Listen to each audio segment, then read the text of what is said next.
A monstrous roar echoed through the battlefield as a colossal demon lunged, its massive claws tearing through the air. Knights fought valiantly against the onslaught, but one, the dark-haired knight, questioned their ability to withstand such an attack. Amidst the chaos, Walina, sword drawn and eyes sharp, commanded his comrades to endure, promising that he, their commander, would return. He then plunged into the fray himself, his blade a blur as he engaged the smaller monsters, shouting for everyone to get down and take cover from the immediate danger. The ferocity of the monsters was met with his unyielding resolve, their snarling faces mirroring his own grim determination. As the battle raged, Walina extended his hand, a surge of power emanating from him, causing the dark-haired knight to cry out in alarm, recognizing the impending display of the commander's formidable abilities. With a decisive declaration, he unleashed a powerful flame bullet, a torrent of fire that engulfed the airborne creatures, obliterating them in a blinding explosion. Having dealt with the flying threats, Walina turned his attention to a larger monster, engaging it directly with his sword in a fierce, close-quarters duel. He continued his relentless assault, striking with precision and force, causing the monstrous foe to recoil from the impact of his blows. Finally, the immense creature succumbed, collapsing to the ground in a shower of debris, utterly defeated by Walina's might. After the battle, Walina offered a hand to the dark-haired knight, who was kneeling, exhausted or injured. The knight apologized for his state, but Walina dismissed it, reminding him that this was not how their final mission was meant to conclude. The dark-haired knight, looking up with a relieved smile, acknowledged Walina's incredible power, marveling at how he had single-handedly dealt with such a multitude of monsters. The knight commander, Walina, recoiled in pain as two armored figures thrust their spears into him. One of the knights expressed regret, stating it was a shame to see him in such a state, implying a profound betrayal. He stood cloaked, his face obscured, as a bald official spoke dismissively of his past service. The official claimed it mattered little whether the opponent was a palace figure or even the princess herself, suggesting that she had invited them. Walina, however, cut him off sharply, declaring he had no desire to hear such talk. He stood amidst the wreckage of what appeared to be his own chambers, his sword still in hand, the room utterly devastated. The chronicler's words echoed his internal turmoil. In the end, he chose the path of a nameless noble, a path of ruin. For 20 years, he dedicated himself to the knights, offering his sword and shield.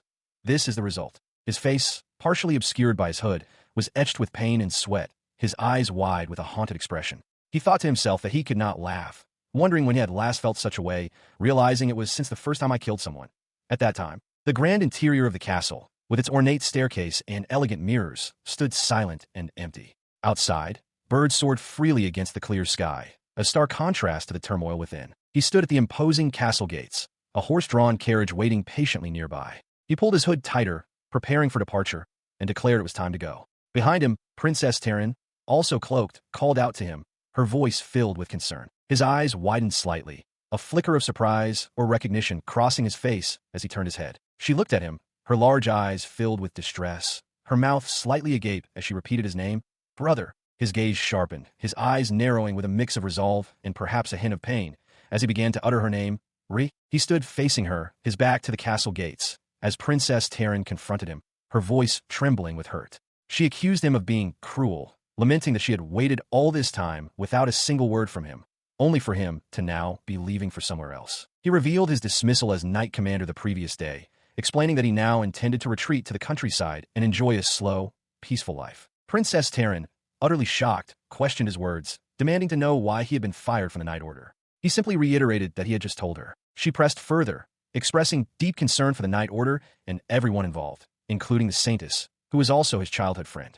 He dismissed her worries, assuring her that Gil would manage things well. He then apologized, stating he could not reveal the true reason for his departure. With a somber expression, she then asked where he intended to go. He replied that he did not wish to involve Ellie, implying a desire to protect her from whatever lay ahead. Her distress grew as she learned his destination, the northern frontier, a desolate and wretched village. She then questioned him about his fiancée. He acknowledged her words with a slight smile, then playfully asked if she wished to accompany him. His smile faded as he clarified that he was merely joking, leaving Terran looking surprised and then slightly annoyed by his flippancy. As he walked away from her and the waiting carriage, he reflected on his fiancée, whom he considered a harlot.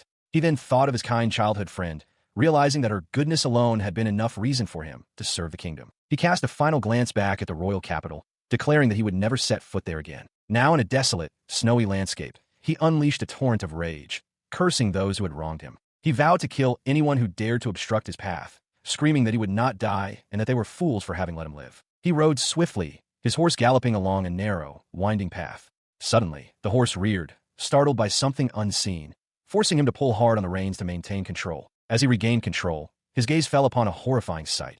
A cart, precariously balanced on the edge of a crumbling cliff, began to slide, sending rocks and debris tumbling into the chasm below. He watched in disbelief as it plunged, hearing the distant cries of those trapped within. Meanwhile, at the bottom of the cliff, the children, Bill and Meg, found themselves surrounded by a group of hulking bandits. Bill, clutching a wooden sword, tried to stand his ground, but the brutes mocked him, telling him there was no escape and that they would capture him for their boss. The children, overwhelmed by fear and the sheer number of their attackers, could only cry out in despair. Bill, his face contorted with terror, admitted he could no longer endure the situation. Just as despair threatened to consume them, a cloaked figure descended from the sky, a dark silhouette against the light, plummeting towards the ground with a sword drawn. The bandits looked up, startled, wondering what this dark presence could be. His landing was forceful, sending debris scattering as he positioned himself protectively in front of the terrified children.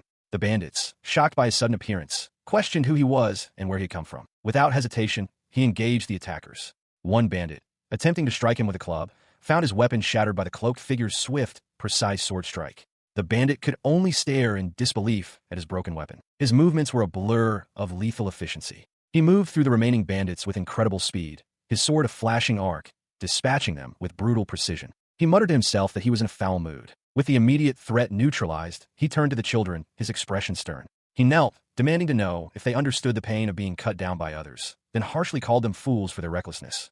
The horse rider, who had now arrived, watched the scene unfold. The children, still shaken, looked at each other. Meg, pondering his words, wondered aloud if he was a knight, someone who protected princesses. Meg, still holding Bill's hand, looked up at Walina, who offered a rare, gentle smile. He told them to stay alive. As he turned to leave, Meg cried out, running after him. Bill, watching him depart, expressed his astonishment at how the man had defeated so many with a single blow. She continued to call out to him, her small voice echoing as he paused, looking back at her. Still attempting to leave, he was stopped when she grabbed his arm, pleading with him not to abandon them. She explained that they had nowhere else to go, having been betrayed by everyone they trusted. Far away, within the opulent halls of the castle, Queen Eliza watched a figure resembling Walina walk away. She muttered to herself, calling him a fool. She then approached him, embracing him from behind, and gently suggested that he should call her Terran. She spoke of the burdens of state affairs and finances, and how the strongest knight commander was a problem.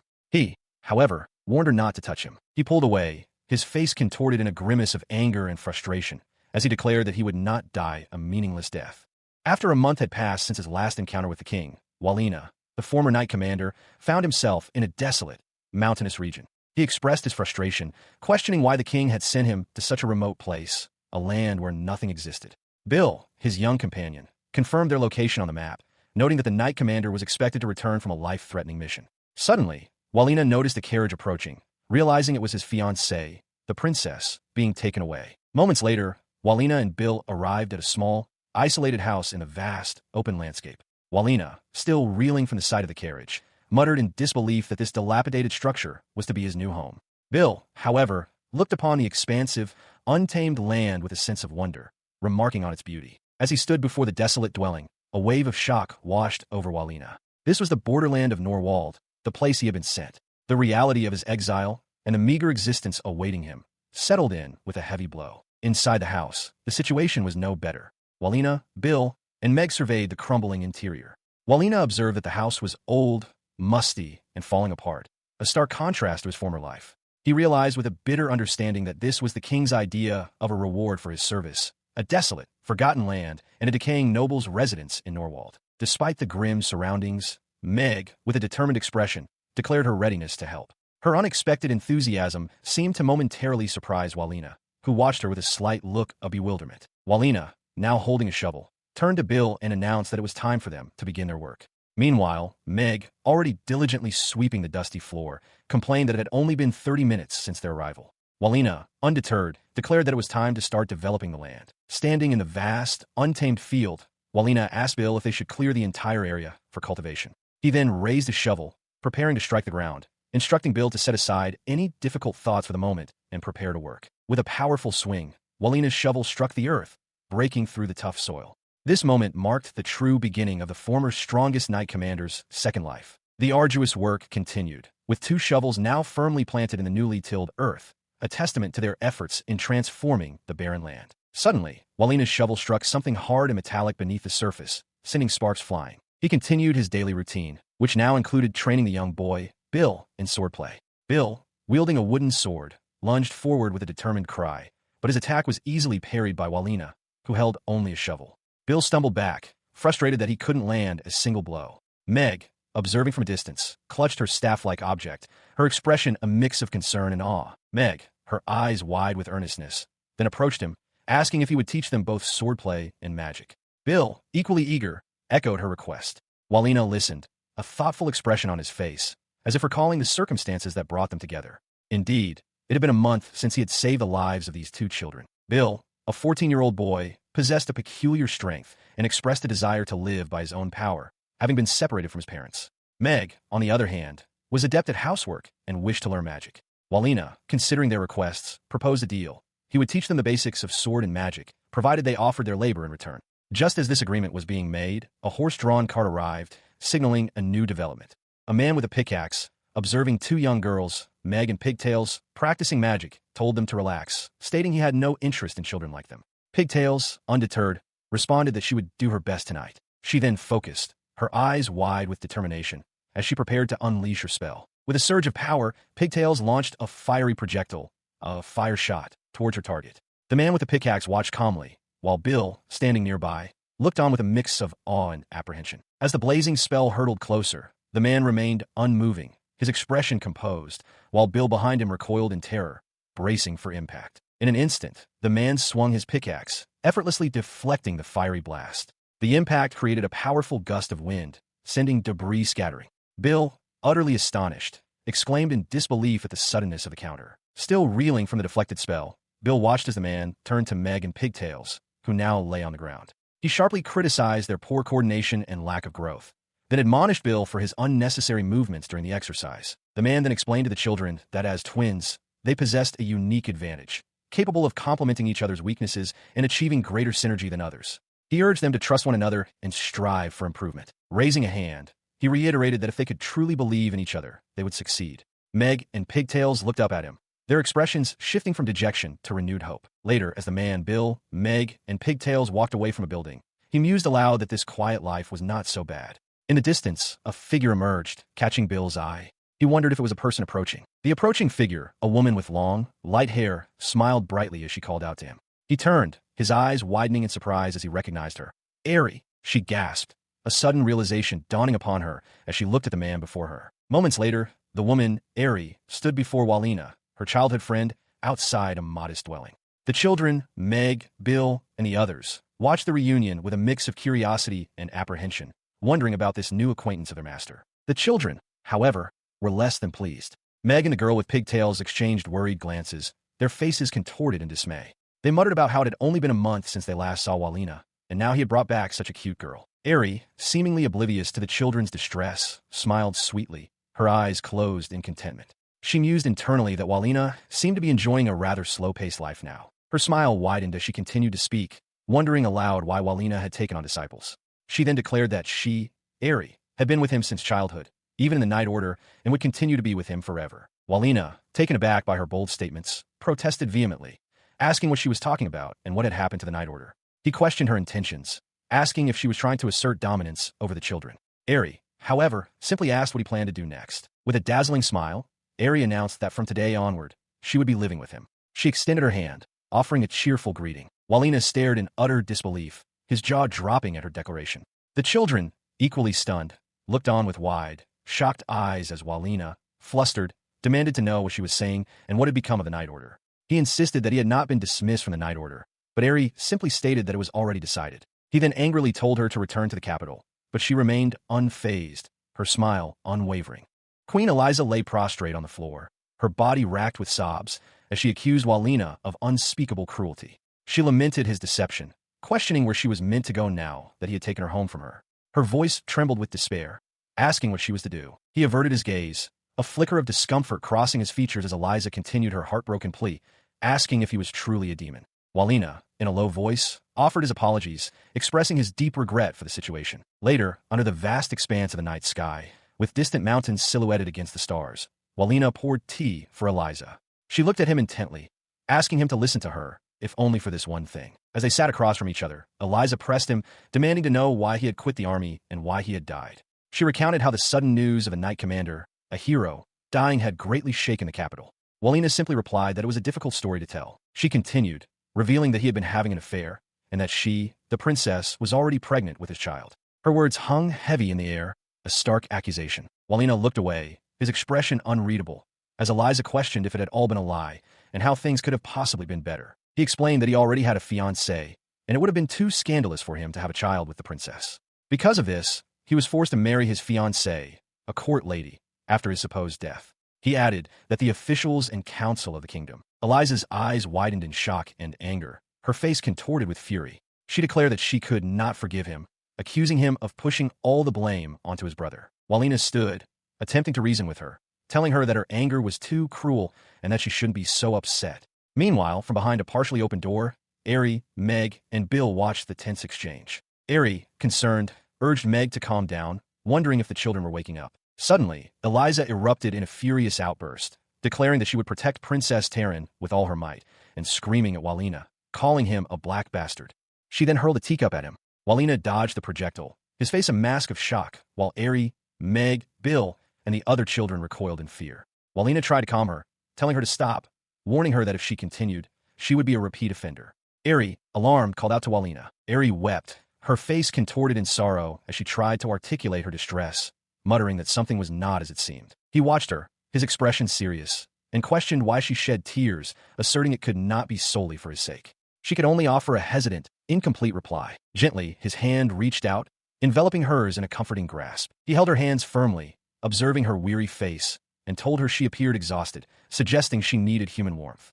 Nearby, two children watched their interaction with wide, surprised eyes. Her cheeks flushed crimson as she looked up at him, uttering his name softly. Suddenly, the children recoiled in alarm, their attention drawn to a shadowy, clawed hand reaching from the darkness. They cried out, warning Eiyuu not to make a loud sound. Unaware of the immediate danger, Eiyuu and the man stood in close proximity, their faces flushed with a deep blush, their gazes locked. He turned sharply, startled by the children's cries, and questioned the source of the sound, his gaze falling upon the frightened children. He then offered a quick apology to Eiyuu. He instinctively pulled Eiyuu behind him, shielding her with his body. He reflected on Eiyuu's inherent kindness, knowing she could never abandon the vulnerable, and felt a certainty that her perception of him must have shifted in that moment. His expression hardened, a deep fear etched into his thoughts.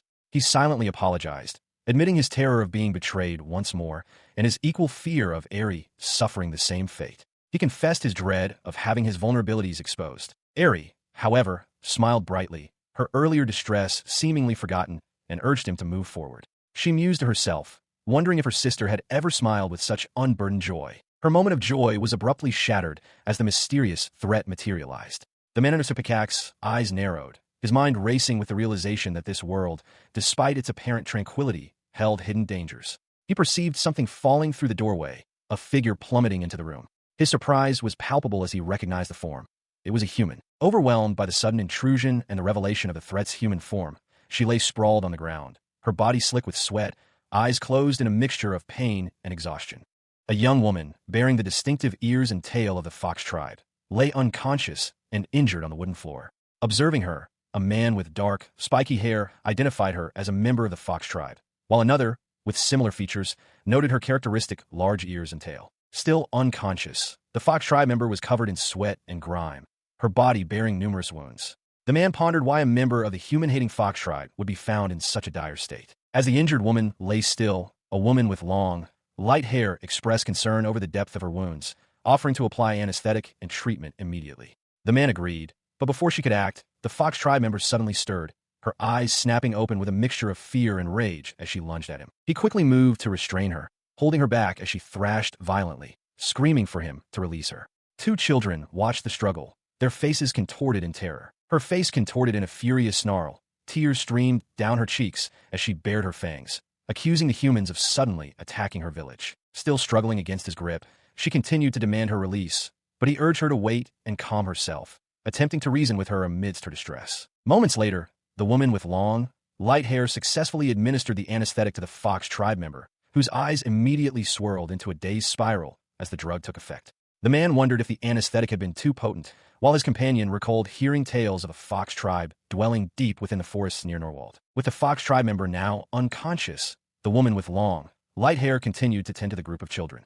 The man, now holding his sword, explained that he had decided to track the movements of the fox tribe upon arriving in this land, and asked his companion to continue her healing efforts. His companion, a determined look on his face, declared his intention to eliminate any potential obstacles to his peaceful life. Suddenly, a barrage of arrows rained down from above, striking the man with dark, spiky hair in the chest. The fox tribe member, now awake and observing, along with the other villagers, reacted with shock and horror at the unexpected ambush. Crying out in pain, he was immediately charged by a large, bald bandit, while his companion, the former knight commander, engaged another brute in fierce combat, his sword blur. Amidst the chaotic battle, Walina's voice cut through the din, warning against killing the fox tribe girl, as she would be useless dead. Meanwhile, the bandits continued their brutal assault, roaring to steal and kill, specifically targeting the fox tribe child, whom they claimed would fetch a high price. As the battle raged in the distance, a small group remained further back, observing. Man_pickaxe, accompanied by woman_hair, child_meg, and child_bill, stood near the still-bound fox_girl. He noted the foolish commotion, realizing the sounds of the distant conflict were clearly audible, even from their position. Her eyes wide with fear and distress. The fox_girl struggled against her bonds, her face contorted in a grimace. Man_pickaxe observed her intently, a thoughtful expression on his face. He mused that, despite everything, she was not an ally to the bandits, nor was she one of them. Despite her fear, the fox_girl continued to thrash, her body straining against the ropes. Woman_hair and the children watched, their faces etched with concern. Man_pickaxe, still observing the struggling girl, realized with a start that she was alive. Just as Man_pickaxe considered her fate, the fox_girl suddenly moved with renewed vigor, screaming at him to release her, calling him a pervert. He quickly grabbed her, firmly telling her to stay still. Woman_hair and the children looked on with worried expressions as Man_pickaxe decided that for today, he would use the human's debt to his advantage.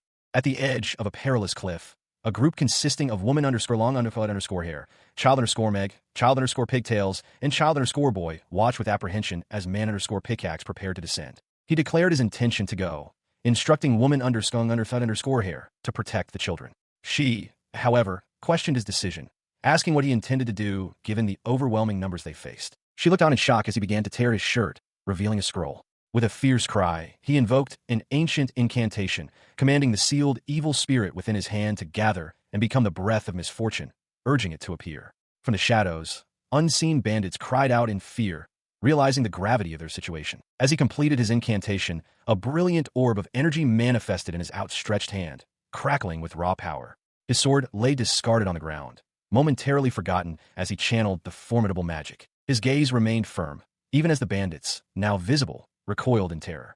They screamed in protest and fear, some attempting to threaten him, while others simply questioned the sudden, overwhelming power. Then, with a decisive command, he activated the Fire Phoenix. The powerful flames erupted, engulfing the bandits in a searing inferno. Their screams echoed through the air as they were consumed by the sudden, devastating blaze. One bandit, still partially visible, stared in disbelief as the fire raged around his comrades. Amidst the chaos, he stood, adjusting his hair with a calm, almost indifferent expression. A fox girl, having subdued one of the bandits, looked up at him in awe, marveling at his magic. He mused internally that it was fortunate he had brought the Royal Knight Commander's spellbook, then declared his intention to finish the task by morning, stating that today was the day to burn the trash. Meanwhile, deeper within the area, other fox girls were being harassed by more bandits. The thugs gloated, believing their victims had no escape, and one leered, promising to make a fox girl his own. Suddenly, Man_pickaxe's hand appeared, grabbing one of the bandits, who reacted with surprise at his speed. He stood over a fallen bandit, his sword now in hand, his expression resolute. He recognized the bandit's fighting stance, realizing it was the same as those who had previously bullied Bill and Meg. As he confronted the remaining thugs, they demanded to know what he was, calling him a human. The fox girls, concerned for his well-being, asked if he was all right and could walk. He reassured them, telling them to run away and that he would talk later. The bandits, however, had realized the truth, questioning if the fire magic from earlier had been his doing. But the exertion took its toll. He coughed, clutching his side in pain, momentarily vulnerable. Behind him, a bandit seized the opportunity, raising a fist to strike, demanding he speak. He lay injured, the ground still scorched from his powerful fire magic, as the children, Meg and Bill, worried aloud about his condition and the approaching enemies.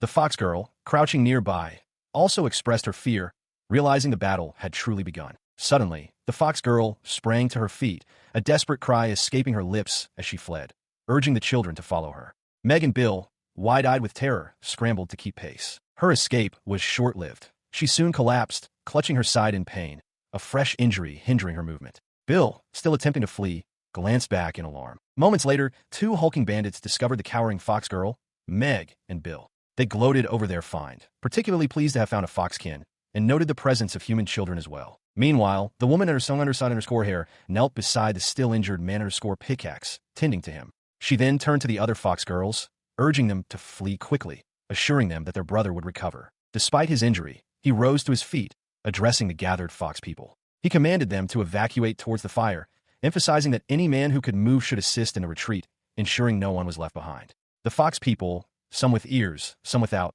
looked on, recognizing him as an unexpected ally. As the evacuation began, a brutish bandit seized one of the fox girls, demanding to know if she valued her life. Just as he tightened his grip, men under pickaxe appeared, raising a hand and declaring that the assault would go no further.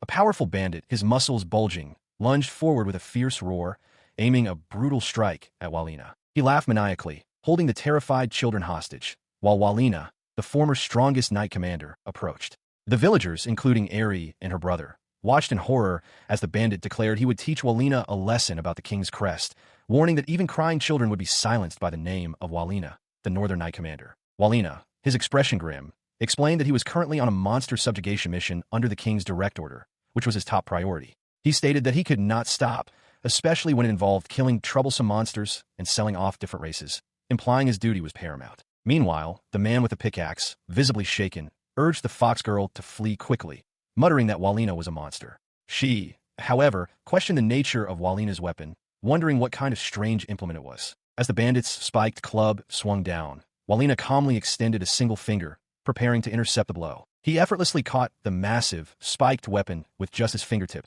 leaving the bandit utterly stunned and unable to move his arm. The bald bandit strained, his face contorted in disbelief, as his weapon remained firmly held. Another bandit, witnessing the impossible feat, shouted in confusion, asking why the weapon wouldn't move. The spike club began to glow with an intense, crackling energy, radiating from the point where Walina's finger made contact, causing the bandit's eyes to widen in terror as sweat poured down his face. Walina calmly explained that he was merely putting a little power into his finger. The bandit grunted, struggling futilely against the invisible force, unable to comprehend how he was being held so completely still. With a deafening crack, Walina shattered the bandit's formidable weapon into countless pieces, sending shards flying. The bandit screamed in agony and shock. Eiyuu, witnessing the incredible display of power, urgently warned her brother and the other villagers not to anger the knight commander, explaining that his rage could split the earth and was a legendary ancient magic. He stood, his powerful physique honed to its absolute limit, a testament to brutal training. He reflected on the foolish loyalty that had led him to this point, realizing that such devotion was meaningless against the physical attacks that now rendered him invincible. He then turned his attention to the terrified bandits. One of them, a cowardly figure, stammered in fear, while another, a brute, tried to assert authority, claiming a punitive expedition would take a year. Walina calmly corrected him, stating that such an expedition would only take a month. As the bandit lunged with a crude weapon, he moved with effortless grace, blocking the attack with a single, precise motion, his strength overwhelming the assailant. He then revealed the emblem of the Northern Hawk Knights emblazoned on his arm, a symbol that struck terror into the hearts of the bandits. They gasped in horror, recognizing the mark of the true knight commander. He moved like a whirlwind, swiftly disarming and sending multiple bandits flying through the air with powerful, precise strikes. Eiyuu and Meg watched, wide-eyed, as he effortlessly protected them, a stark contrast to the chaos he created among their attackers. He offered a slight smile, declaring that his identity was irrelevant. What mattered was his unwavering resolve to protect those who chose to protect others, especially the crying girls within his territory. She looked up, her eyes wide with a mixture of awe and understanding, finally grasping the true meaning of the title, the strongest knight commander. As dawn broke over the village, casting a radiant glow across the landscape, the villagers began to stir. Some remarked on the early morning, suggesting it was time to rest, while others pondered Walina's nature, calling him a human who can borrow power. She approached him cautiously, offering a heartfelt thank you before hesitantly asking for his name. He simply looked at her, a silent acknowledgement passing between them. He turned and began to walk away, declaring that the knight commander Walina was dead. His name, he stated, was Dan, and he would live under this new identity from now on. He had declared his old identity dead, embracing the name Dan and the promise of a peaceful, slow life. Yet, even as he clenched his fist, a quiet realization settled upon him. Such a tranquil existence, one he had yearned for, had already come to an end. Moments later, his new reality presented itself in the form of the fox girl, who greeted him with an overly cheerful, "Good morning, Danchou, your bride has arrived." Despite her enthusiastic declaration, he could only manage a dejected thought, acknowledging that his efforts had been entirely futile. As the morning light streamed into the room, Walina stretched, letting out a wide yawn. He reflected on the previous day, which had been tumultuous, recalling how Eiyuu's reputation had been dragged into a village dispute. Beside him, the fox girl stirred, her ears twitching as she looked up at him. She then greeted him with a playful smile, her eyes sparkling as she addressed him affectionately. Just as the fox girl was speaking, Eiyuu burst into the room, her face beaming with a wide smile as she announced that it was already morning. Her sudden entrance startled the fox girl, who tumbled off the bed in surprise. The fox girl, now on the floor, looked up at Eiyuu with an embarrassed expression, chastising her for not wearing clothes and demanding that she cover herself. A heavy fist slammed down, likely Walina's, punctuating a frustrated command for them to stop. The three of them were now seated at a table, the tension palpable. Eiyuu, still visibly upset, declared her opposition to the situation, explaining that the fox girl, a woman of age, was behaving like a beast by being in Walina's futon. Walina sat silently, his gaze cast downwards. The fox girl, her expression defiant, challenged Eiyuu, asking what she meant by calling her a beast. She then asserted that fox women do not expose themselves to anyone else, implying that Walina was special. Eiyuu, her anger escalating, asked Walina if she had permission to kill the fox girl. The fox girl retorted, suggesting that if Eiyuu was truly frustrated, she should try to approach Walina without resorting to childish tactics. Walina, caught in the middle, urged both of them to calm down, acknowledging that the situation had gone too far. Walina leaned back, his hand resting on his chin, contemplating the escalating argument. He thought about how the fighting with monsters yesterday had been difficult enough, and now this adult dispute was something he truly wished to keep hidden from the children. As he pondered, his gaze drifted towards a partially open door, where two young girls, their eyes wide with curiosity and perhaps a hint of fear, were secretly peeking in, observing the tense scene unfold. He declared it was time to work hard again today, but the fox girl immediately retorted, demanding he take her with him. She warned him that if she died along the way, he should bury her in the soil as fertilizer.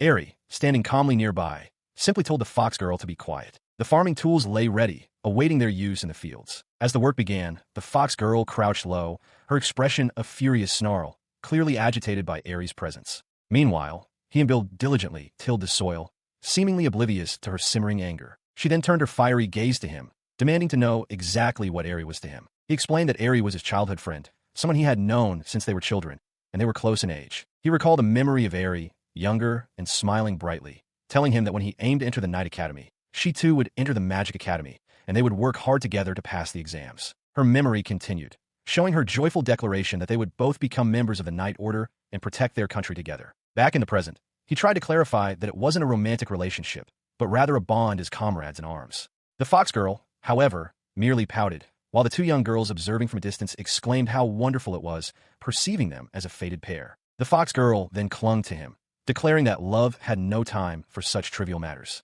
He, flustered, tried to tell her to stop, attempting to explain what he meant. He pointed towards Eiyuu in the distance, urging the fox girl to look, perhaps hoping to redirect her attention or further explain the situation. He had been trying to explain the situation, but Eiyuu, standing gracefully by a table laden with food and drink, seemed oblivious to the tension. She announced that this was Mimi's welcome party. Still attempting to mediate, he explained that Eiyuu herself had wanted to host the party. He remarked that while Eiyuu might not be as direct as some, he would be happy if the fox girl could get along with her. The fox girl, however, merely puffed out her cheeks in a clear display of displeasure, while the two young girls continued to observe the unfolding drama with wide eyes. Suddenly, a violent tremor shook the ground, accompanied by a deafening roar. Walina and the fox girl spun around, their expressions shifting from annoyance to alarm. Eiyuu, too, gasped in shock as a monstrous, clawed hand, dark and menacing, erupted from the earth, tearing through the very fabric of reality. A massive dragon-like monster, the monster Earth demon, descended from the sky, its claws extended, ready to strike. Smoke and debris billow around it, indicating a recent impact or ongoing destruction. The ground shatters under the force of a powerful impact, sending debris flying in all directions. The air crackles with energy, and a sheer destructive power is evident. The monster_demon soars above a group of terrified villagers, including man_pickaxe, woman_sun_hair, child_Miji, child_Bill, and another child. They scream in horror, realizing it is a dragon. The monster_demon then crashes down, causing a massive explosion of dust and rubble. The monster_demon, its massive head now visible, lets out a booming laugh, mocking the humans below. It warns them not to be surprised. The villagers, including man_pickaxe and woman_hair, look on in shock and fear, with woman_hair calling out for her brother. The monster_demon continues its destructive flight, its powerful wings tearing through the air. Man_pickaxe, with a look of grim determination, tells child_bill to wait and observe the creature's movements. The monster_demon crashes directly into a building, obliterating it in a shower of wood and stone. Man_pickaxe watches in horror, while woman_hair is thrown back by the force of the impact, her eyes wide with terror. The monster_demon struggles amidst the wreckage, its massive body partially submerged in the debris. It grunts in frustration, realizing its landing was not as graceful as intended. It then looks up, its expression shifting. Man_pickaxe stands, his back to the viewer, observing the monster_demon, which is now settled amidst the ruins of the village, partially in water. The creature apologizes, seemingly to itself or an unseen entity, for its clumsy landing. Woman_hair, child_G, child_bill, and man_pickaxe survey the devastation. Man_pickaxe laments the destruction of his home and property, expressing his despair over losing everything he had built since birth. Woman_hair, still reeling from the destruction, turns to a new figure, a regal woman with long, light hair and prominent horns, the demon_queen. The demon_queen, observing the destruction, remarks that the holy maiden has finally arrived, implying a significant, long-awaited encounter. She stood amidst the devastation, her presence commanding a fearful silence from the villagers. Their eyes, wide with terror, fixated on her unusual features, the prominent horns and the elegant tail that swayed gently behind her. Whispers of disbelief rippled through the group. One villager questioned her identity, while another wondered aloud if she was a demon or monster. A third voice, filled with dread, questioned if Walina had brought yet another troublesome creature. As the villagers recoiled in fear, their questions hung heavy in the air. She then spoke, her voice resonating with an undeniable authority, declaring herself to be a dragon. The revelation struck the onlookers with profound shock, their faces contorted in disbelief and terror. Her declaration hung in the air, confirming the villagers' worst fears. A sinister smile spread across her face as she then addressed an unseen presence, uttering a single, deferential word, "Master."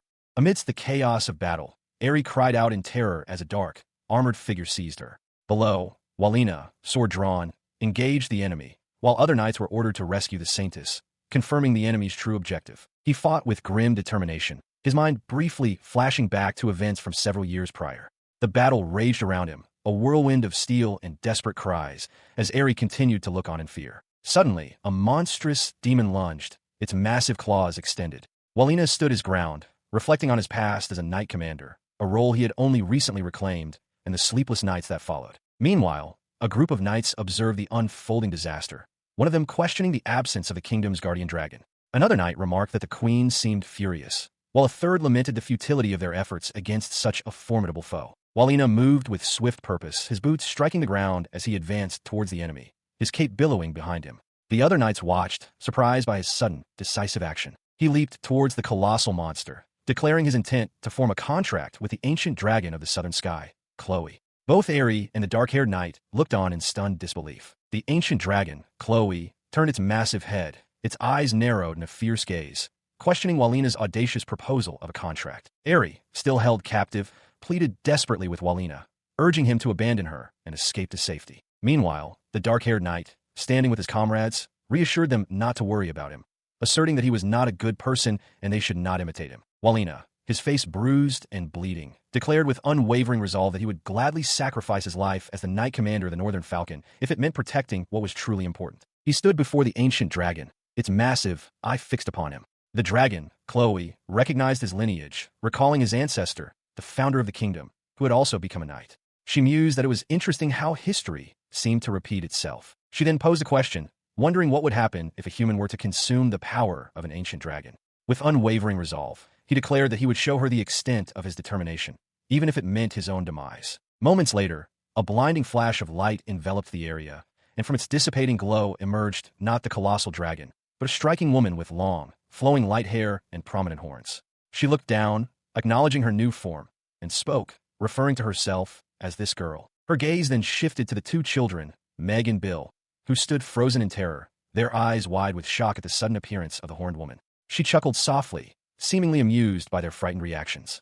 A pair of wide, startled eyes, framed by dark skin and light hair, blinked rapidly, a soft sound escaping her lips. She struggled fiercely in the grip of a man, her body contorting as she cried out in distress, her face a mask of shock and anger. He held her firmly, scolding her for destroying their home, calling her an idiot. She pleaded for forgiveness, insisting that if she were the king's vassal, she would not have done such a thing.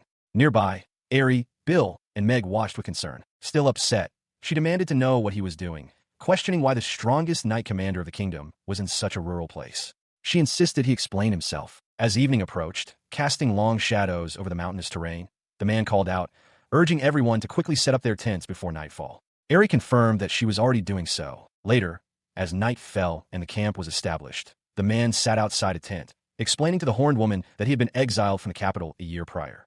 He then instructed her to go to the women's tent. He listened as she retorted, calling him a holy maiden and accusing him of avoiding love. He simply told her to hurry up and graduate from virginity. He looked away, a flicker of annoyance crossing his face, as he stated that he had stopped Aerie. She angrily told him to stop being so arrogant, declaring that he was not enough to be a holy maiden and was merely a human male idiot. He, in turn, expressed his frustration, stating he had no idea what she was talking about. She turned her head, her expression thoughtful, as she mused that the holy maiden still had not been told the truth of that time. Walina questioned, his gaze intense, asking if the words spoken could still hold true. He looked on, his face etched with grim determination, sweat beading on his brow as if under immense pressure. Despite his resolve, a wave of pain or despair overcame him, forcing him to one knee as he plunged his sword into the earth. His eyes widened in terror, and he clutched at his face, a silent scream trapped within him. The air around him began to shimmer, a palpable distortion that made the surrounding knights question what was happening. They stared, some with fear, others with confusion, as Walina lay prone, his face contorted in agony. The dark-haired knight, among others, urged caution, sensing the impending chaos. Before he could recover, the knights moved in, their blades descending upon him. The dark-haired knight was among them, striking with grim resolve, while in the background, Aerie watched, her face a mask of distress. He screamed, a guttural cry of pain and fury, blood splattering across his face as the assault continued. His eyes, wide and wild, reflected a profound agony. His hand, now stained with blood, reached out, trembling, as if questioning what had just occurred. The scene shifted to a desolate battlefield, littered with the fallen forms of knights, their swords plunged into the earth like grave markers. Walina stood amidst the carnage, a lone, dark silhouette. The dark-haired knight and another knight could only stare in stunned horror at the devastation, realizing that the northern knight commander had been defeated, as if by bare hands. Walina, his face streaked with blood and grime, struggled to look up, his voice raspy as he asked about Aerie's safety. Meanwhile, a short distance away, Chloe stood protectively over the unconscious Aerie, a shimmering magic circle forming around them, shielding them from harm. Walina's mind reeled, haunted by the memory of his past failures. He questioned if his own actions had led to this, recalling how he had once been unable to forgive himself for his numerous mistakes, for not being the person he truly was. He had resolved to become stronger, to be devoured by the ancient power, to become the strongest knight commander he was meant to be. Chloe, observing his distress, explained that the ancient protection was too violent, too destructive, and too lustful. She stated that it was poison to humans who couldn't adapt to it, and that she believed she had done it for the first time. Walina, still lying down, reflected on Chloe's words. He realized that if things had continued as they were, everyone would have been annihilated. He felt grateful to Chloe, acknowledging that she had acted for the sake of the country, even if it meant protecting the holy maiden and the princess from that impulse. Chloe then turned to him, her expression softening, and reminded him that Aerie claimed to have no memory of that time due to the shock. She then questioned if he truly had the right to protect anyone after his past actions.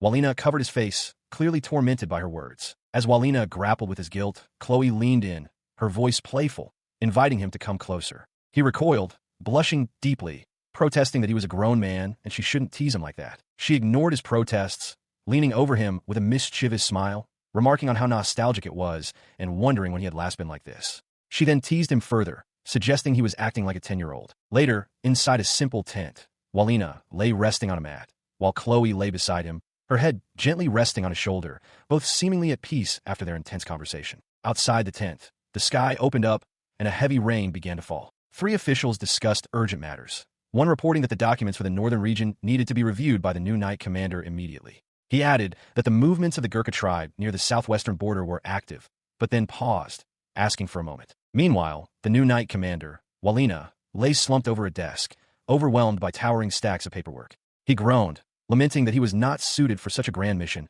as knight commander. His complaints were cut short as a stern voice called out, demanding to know where the vice commander and his support had gone, and for Walina to return. The woman, Sonia, stood over him, her expression unyielding. She continued to scold him, acknowledging that things were difficult with Danchou gone, but reminding him that everyone relied on his strength.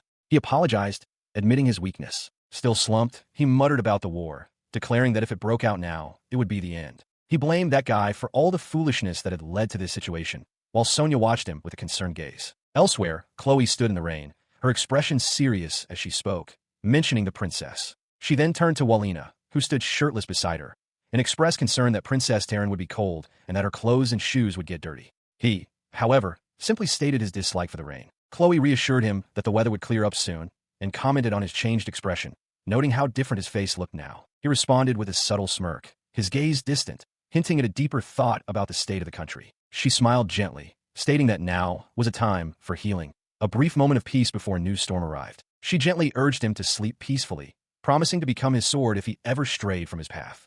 Resting against her chest, he vaguely recalled the final image of the former Knight Commander, even as she added that she would become his mother if he continued to sleep there. He lay awake, his gaze fixed upwards, as the rain continued to fall, a persistent drizzle that seemed to whisper of an underlying unease, refusing to cease. In the desolate borderland known as Norwald, a grand new mansion stood complete. The former Knight Commander, Walina, gazed upon it with a satisfied smile, flanked by Queen Eliza and the children, Meg and Pigtails, who shared his joy. Moments later, a gathering of fox-eared people surrounded him, their elder expressing gratitude for his assistance to their high-ranking tribe. The fox girl, in particular, embraced him, overjoyed that her clan leader had acknowledged him and declared her desire for them to be happy together, wondering what had brought him to her side. However, the affectionate moment was quickly interrupted. Eliza, observing the scene, admonished the fox girl not to be foolish, her expression one of clear annoyance. Walina, meanwhile, maintained a serious, unwavering gaze. The man once known as the former strongest Knight Commander was indeed present, his past a stark contrast to his current, more peaceful endeavors. Inside the newly completed mansion, Walina reflected on his journey from a Knight Commander, betrothed to the queen of a certain country, to his current life.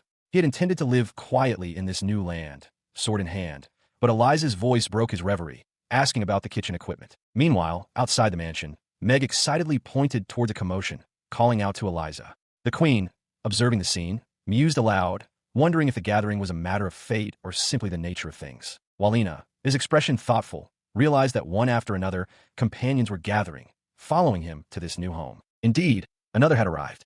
Chloe, in her human form, now stood beside him, a new addition to his growing retinue. Chloe, her face contorted in a furious snarl, lashed out, declaring that someone was brazenly flirting right in front of her, and she had been caught up in their antics on the way. As her outburst continued, Walina turned to face her, only to find another demon woman, equally horned and with light hair, standing beside Chloe. The newcomer, with a polite yet firm demeanor, immediately declared that these guys would also be living with him, urging him to take care of them. Walina could only utter a bewildered huh in response. The woman then formally announced, "I'll be in your care, master."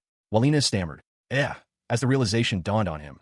Yet another individual had joined his growing household. Within the new residence, a discussion unfolded regarding the allocation of rooms. The demon queen, Eliza, initiated the conversation, proposing the topic of individual room assignments. As the conversation continued, Chloe, the ancient dragon, sat among the group, emphasizing the urgency of the matter. She declared that with everyone gathered, it was time to decide on their most important task, the living arrangements. With a sly smile, Chloe then made a bold declaration to Walina, stating unequivocally that she and Danchou would be sharing the same room. Eliza, observing the interaction, appeared visibly annoyed by Chloe's assertiveness. Walina, caught in the midst of the escalating demands, found himself in a state of distress. He pondered the need for equal space for everyone and worried about how Chloe's room choice might affect fairness. He realized his own room was surrounded by theirs, and the constant use of Danchou left him bewildered. Someone off-panel suggested that as a doctor, he shouldn't have walls, while another insisted everyone relied on him. Aerie, a priestess and Walina's childhood playmate, offered to prepare tea, her expression gentle. She reflected internally that she had never intended to get involved in his life, yet she had pursued him all the way from the capital. The fox girl, snarling with a mix of anger and possessiveness, introduced herself as a human-hating member of the fox tribe. She explained that Walina had rescued her from bandits, and now, in her mind, he was her Danchou, her love's nest. Next, the twin siblings, Bill and Meg, politely apologized for their intrusion. They explained that Walina had rescued them from bandits as he passed by, and now they would follow him anywhere as long as they had a roof over their heads. Chloe, the ancient dragon of the southern sky and guardian dragon of the Ryfelt kingdom, then introduced herself, her expression a pout. She admitted that the recent troubles were largely her fault, stemming from a blood contract she had exchanged with Walina after a certain incident. She, too, considered him her Danchou. Eliza, the winged dragon's sister, then spoke, a sly smile playing on her lips. She noted that Chloe had finally come to her house to be looked after. She playfully suggested moving Chloe's bed to her room and taking turns sleeping there, but then quickly realized that such an arrangement would mean only seeing Chloe once a week, a prospect that clearly displeased her. Overwhelmed by the cacophony of demands and declarations, Walina was asked for his opinion.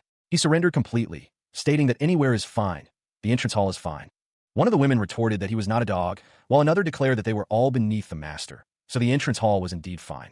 Walina, shocked by their audacity, could only exclaim in disbelief before apologizing and vowing to say nothing more.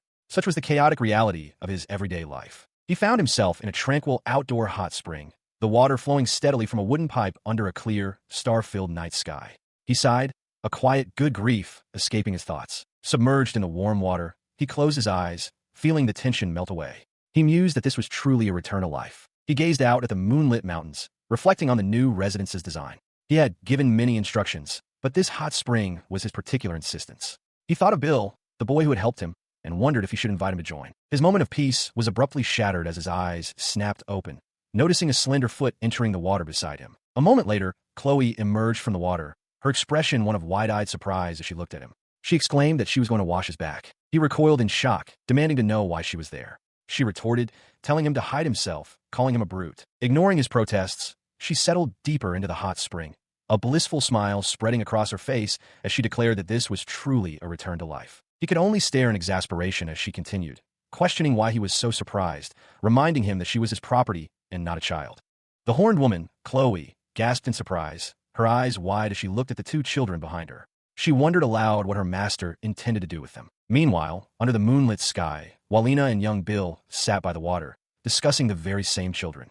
Walina pondered if they were orphans, and if so, whether they should take them in, though he admitted such thoughts were perhaps premature. Chloe, still reflecting on the master, smiled softly to herself. She mused that he was truly a sweet person, and from her perspective, he was utterly adored. Later, as they relaxed in a hot spring, Chloe playfully chastised Walina, exclaiming that he truly didn't understand women's hearts at all. He simply chuckled in response. Below, her expression turned more serious as she continued to lament his difficult personality, calling out his name with a hint of exasperation. Moments later, Walina and Bill found themselves soaring through the sky, perched upon the massive, scaled back of Chloe in her true dragon form. Walina, still pondering their earlier conversation, asked Bill if he also believed he didn't understand women's hearts. Bill simply affirmed it. The majestic dragon, Chloe, then explained that her master was truly special.